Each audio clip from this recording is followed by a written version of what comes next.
লাইলাতুন নিসফি মিন শাবান প্রচলিত শবে বরাত উপলক্ষে আমাদের করণীয় কি? বিশেষ করে এই রাতে মসজিদে ওয়াজ মাহফিল, দোয়া দরুদ, ইবাদত বন্দেগী এবং নানা ধরনের খানাদানার আয়োজন করা হয়। কোরআন সুন্নাহর আলোকে এগুলো ঠিক কিনা জানালে উপকৃত হব। ভাইরা আমার, লাইলাতুন নিসফি মিন শাবান যেটাকে আমরা শবে বরাত বলি, এই লাইলাতুন নিসফি মিন শাবানে আল্লাহ তাআলা হিংসুক এবং মুশরিক ছাড়া বাকি মানুষদেরকে, বাকি মুসলমানদেরকে আল্লাহ তাআলা সাধারণ ক্ষমা ঘোষণা করেন মর্মে একটা হাদিস আছে। এছাড়া আরো বেশ কিছু হাদিস আছে যেগুলোর কোনো না অনেকগুলো সনদের মধ্যে কিছুটা দুর্বলতা আছে, কিন্তু মোটের পরে এ রাতের ফজিলত সুসাব্যস্ত এবং প্রমাণিত। কিন্তু এর মানে এই নয় যে এই রাতকে কেন্দ্র করে আমরা যা করি আমাদের দেশে তার সব সঠিক। আমাদের দেশে লাইলাতুল বরাতে মানুষের যে ভিড় মসজিদগুলোতে, এটা তো ভালো জিনিস যে মানুষ মসজিদে আসছে, কিন্তু অন্যদিন না এসে এই রাতে বেশি আসার কারণটা কি? লাইলাতুল কদর বেশি ফজিলতপূর্ণ নাকি এই রাত বেশি ফজিলতপূর্ণ? লাইলাতুল কদরের সাথে কোনো তুলনা চলবে? সেই রাতে মানুষ কি এত বেশি ইবাদতের চেষ্টা করে? তাহলে এই রাতে এত বেশি চেষ্টার রহস্যটা কোথায়? রহস্য হলো আমাদের দেশে মানুষ মনে করে যে এই রাতে ভাগ্য ঠিক হয়, অতএব সারা বছর যাই করি না করি এই একটা রাত মসজিদে গিয়া আল্লাহ বিল্লাহ করে যদি সারা বছরের ভাগ্যটা ঠিকঠাক করা যায়, এরপর আর মসজিদে যায় কেনা। এই চালাকি করলে কি ভাগ্য ঠিক হয়ে যাবে? ভাইরা আমার, লাইলাতুন নিসফি মিন শাবানকে কেন্দ্র করে বহুবিধ বিদআত, বহুবিধ বাড়াবাড়ি, বহুবিধ কুসংস্কার আমাদের সমাজে আছে।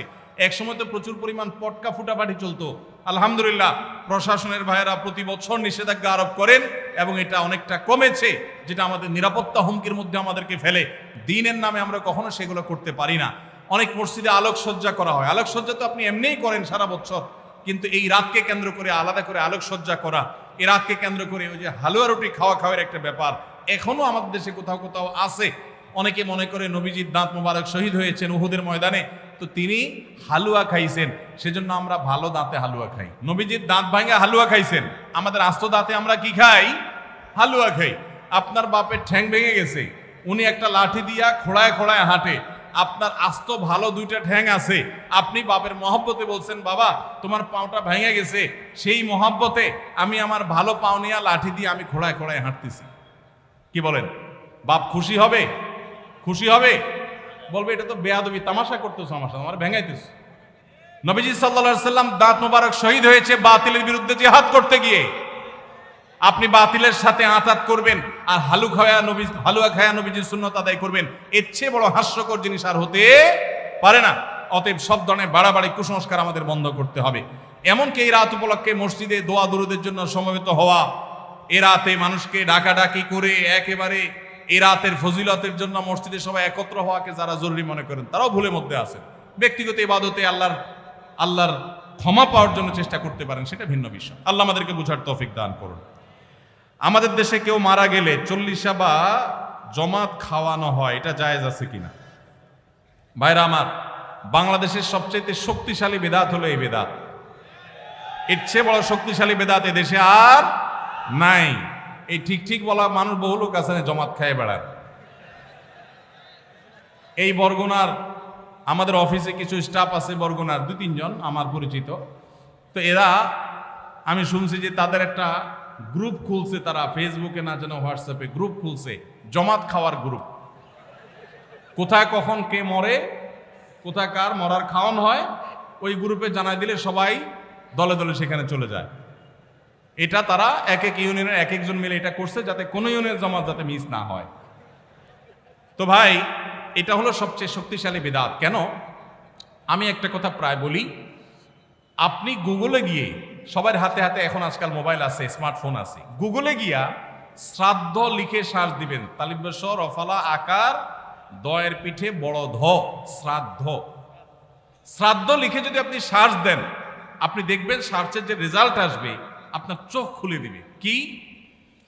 হিন্দুদের মধ্যে একটা ধারণা আছে, সেটা হলো যদি কোনো মানুষ মারা যায়, তার মৃত্যুর পর এলাকাবাসী আত্মীয় স্বজন সবাইকে দাওয়াত দিয়ে না খাওয়ানো হলে ওই লোক স্বর্গে সোনা দানা পায়, খাওন পায় না, সে না খায় কষ্ট করে। এই জন্য ওই লোকের জন্য যে খানা দানার আয়োজন করে ওই অনুষ্ঠানের নাম হলো শ্রাদ্ধ। ওইটার নাম কি ভাই? শ্রাদ্ধ। গুগল করে দেখেন, পেয়ে যাবেন হাতের কাছে। আমাদের সাবকন্টিনেন্টে যেহেতু হিন্দু ভাইদের সাথে আমাদের সামাজিক সহাবস্থান আছে, তারা তাদের ধর্ম পালন করেন, আমি তাওহীদবাদী, আমি ইমানদার, সেই জায়গা থেকে আমি শিরকে আল্লাহর নিকট সবচেয়ে অপরাধ মনে করে বাঁচার চেষ্টা করি, কিন্তু তারটা তিনি করেন, তারটা তিনি করে, এটা তার ব্যাপার। কিন্তু তাদের সাথে মিশার ফলে তাদের অনেক সংস্কৃতি আমাদের মুসলমানদের মধ্যে চলে আসছে, আমরা টেরও পাই নাই। এই যে মানুষ মারা যাওয়ার পরে যে খাওয়ার অনুষ্ঠান মৃত ব্যক্তির ওয়ারিসদের উপরে চাপানো হয়, এটা ওই শ্রাদ্ধ থেকে এসেছে, এটা ইসলামে নাই। ইসলামে আছে উল্টাটা। উল্টা কি? একটা মানুষ মারা গেছেন, নবী সাল্লাল্লাহু আলাইহি সাল্লাম বলেছেন অমুক মারা গেছেন, তার পরিবারের লোকদের জন্য তোমরা খাবারের ব্যবস্থা করো। কেন? কারণ তাদের রান্না করার মতো মানসিক অবস্থা নাই। আমরাও সেটা করি, অবশ্য আপনারাও করেন। কেউ মারা গেলে তার আত্মীয় স্বজন, তার ছেলে মেয়ে, বউ বাচ্চাদেরকে খাওয়ান দাওয়ান দেন, 2 দিন 3 দিন একটু খাওয়ান টাওয়ান পাঠান, এরপরে 40 দিনের দিন সুদে আসলে একসাথে উঠায় নেন। কি বলেন? খাবার পাঠান গামলায় করে একটু, আর খাওয়ার সময় গোটা গরুটা খেয়ে ফেলেন এলাকার মানুষ। বাপ মারা গেছে, আপনি খুশি না বেজার? খুশি না বেজার? আপনার মা মারা গেছে, আপনি খুশি না বেজার? যদি বেজার হন, খাওয়ানোর যত অপশন আছে, খাওয়ানোর যত উপলক্ষ আছে মানুষ খাওয়ানোর, এটা খুশি হয়ে না বেজার হইয়া? যেমন মানুষ বিয়ে করছে, খুশির চোটে অলিমা খাওয়ায়, এটা সুন্নাত। কারোর বাচ্চা হয়েছে, খুশি, এজন্য সে আকিকা খাওয়ায়। কারোর ছেলেটা পাস করছে, সে খুশি হয়েছে, এজন্য সে আটার দলা খাওয়ায়, মিষ্টি খাওয়ায়। কিন্তু আপনার বাবা মারা গেছে, আপনার তো মনের কষ্ট। আপনি যেভাবে জিয়াফত দিচ্ছেন, আপনি যেভাবে মেজবানি খাওয়াচ্ছেন, এটা দেখে তো মনে হচ্ছে আপনি অনেক খুশি যে বাপটা চলে গেছে, এখন জমি জমার ভাগযোগগুলো আমরা পাবো। এই উসিলা সবারে খাওয়াই। আল্লাহ আমাদেরকে হেদায়েত দান করুন।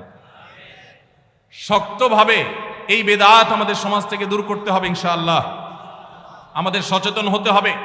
আপনার বাবা মা মারা গেছেন, ওনাদের জন্য আপনি কি করবেন?